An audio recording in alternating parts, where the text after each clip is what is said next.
What's going on, everybody? I'm back with another video. This video is going to be looking at Manchester United and Leicester and the tactical battle that happened between the two sides in the English Premier League. And before we start, check out both my books. They're online, they're on Amazon, and there's links in the description below. Also, be sure to check out Keyframe. We're doing a special promotion with Keyframe that if you sign up for Keyframe, you get a free copy of my book. So be sure to check that out in the description below.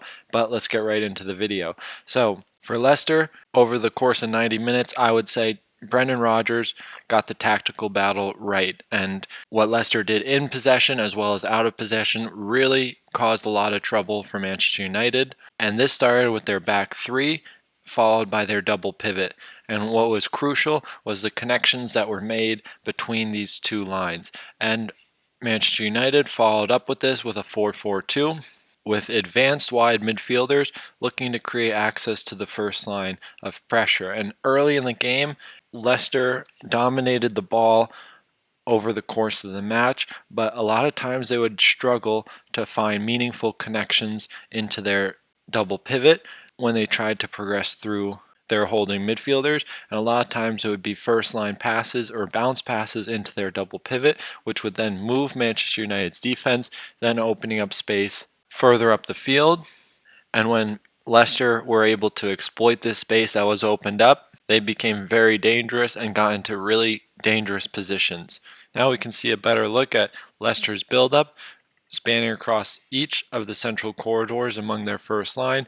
We have our double pivot with Tielemans occupying one of these holding midfield roles with the freedom to go further forward. And Tielemans playing more as an 8 allowed them to change their structure from a 3-2 build-up to a 3-1, which then allowed Tielemans to go higher up the field and utilize the space created by the two-striker system Leicester played with when Kelechi Iheanacho played higher up the field, which would pin the back four of Manchester United, giving more space in the midfield for Leicester. Then with James Maddison playing as the number 10, he operated mostly in the left half space, making an asymmetric midfield shape, which was then made symmetrical by Kelechi Iheanacho, dropping deeper in the half space, staggering the forwards, and creating different dynamics on each side of the field, with Jamie Vardy threatening in behind and Kelechi Iheanacho coming deeper. So the main premise around this, with Kelechi Iheanacho coming deeper, it would spark a central defender to try and jump, creating then space in behind for Jamie Vardy to run into. We see Manchester United's 4-4-2 in their mid-block. In their mid-block, they looked pretty structured, and it was when they went further up the field and pressed in their high block where they became a little bit disorganized and failed to accumulate adequate pressure around the ball and limit the access of the free man. So here, I put this picture in to show the asymmetric midfield shape with James Maddison usually occupying the left half space, and now the two forward system. And we can see now how two forwards can almost pin the entire back four, positioning themselves between fullback and center backs and center backs. So with Jamie Vardy playing more centrally, Iheanacho playing through the half space gives him mobility to drop deeper and try and attract pressure from a defender for then Jamie Vardy to run in behind. So there were a lot of dynamics going on further up the field and a lot of different layers to Leicester's build-up, which gave Manchester United some problems throughout the game. So now we can start to see the staggering again with the double pivot, dropping deeper and moving higher, allowing them to play on different vertical and horizontal lines, asking different questions of the Manchester United defense. And with Manchester United and their double pivot, at times becoming a little two-man oriented towards one of the players in the holding midfield position and James Maddison in the number 10, it can attract Paul Pogba and Matic into these more advanced positions, allowing players like Iheanacho or their wingback to become free in more advanced positions in behind the first and second line of pressure for Manchester United and allow Leicester to break Manchester United's shape through the wide area and then create numerical advantages higher up the field. So now Manchester United in build-up would sometimes look to build out from the back using their goalkeeper, splitting their two central defenders, and now Paul Pogba in these situations would come deeper alongside Matic for most of the time. So this would secure more entry passes into the midfield with the double pivot.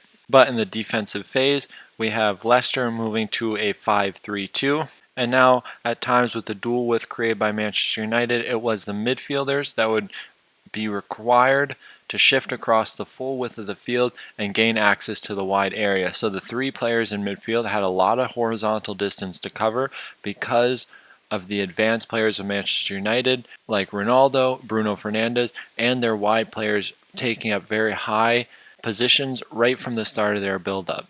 But Leicester did a good job controlling the double pivot of Paul Pogba and Matic early on throughout the game, and by playing with two strikers, they were able to create natural cover shadows to block these passes and prevent Manchester United from creating meaningful connections to break the first line of pressure with control. So now a lot of Manchester United's attacks came from transitions or were very fluid and very quick to go forward. So a lot of their structure could be lost at times through the fast verticality of their attacking moves, but their base structure had Matic and Paul Pogba start in a deeper position.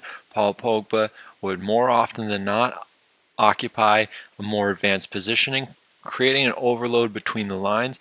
Bruno Fernandes played as a number 10 as he usually does, and in this game more so than I felt in others, he was more inclined to make runs in behind, and because pace isn't one of his natural abilities, these runs in behind are all about timing and creating advantages against the opponent's body orientation. To create this advantage he has to run in behind, mostly it's about timing and using his momentum to gain superiority over the opponents in advanced positions. The wide players created dual width on either side, which gave them very flexible movements from the wide areas. Oftentimes, though, both the players would end up in narrow positions or have very vertical connections. The fullbacks' tendency were to become more narrow throughout this game, with the wide players often overloading the central areas and crossing positions to try and gain an advantage in the final third. But in build-up, we would often see them fan into wide positions to try and get isolated with one of the Leicester wingbacks.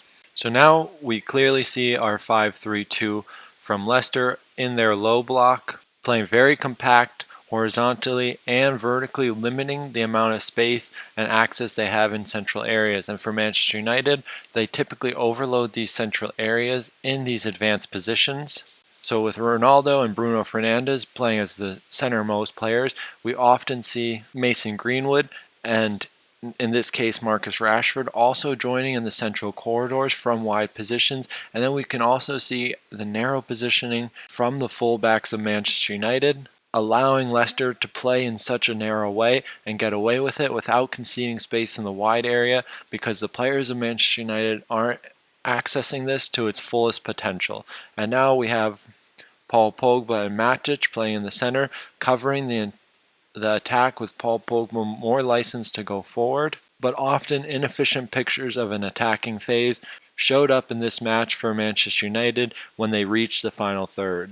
And now in the last picture, we start to see Marcus Rashford, Luke Shaw, creating a relationship with Luke Shaw, playing more narrow, putting him in a better crossing position from a deeper area, allowing him to use his left foot, and putting him in a position to make underlapping runs against Marcus Rashford's wide positioning. We have then Matic playing as a lone holding midfielder against the Leicester City low block, and we have now Pogba, Ronaldo, Bruno Fernandes, and Mason Greenwood all overloading the defensive line for Leicester when Leicester are in their low block in their 5-3-2. So now we see our three midfielders with James Maddison slightly higher, and then our back five looking to deal with this overload with spatial orientation, limiting the amount of space these players have to operate. And this could easily turn into a 5-4-1 if Kelechi Iheanacho wanted to drop deeper to mark Luke Shaw to then create a 5-4-1 and create more horizontal accessibility across the full width of the field. And that's going to wrap up today's analysis. I hope you guys enjoyed it, and I'll see you in the next one.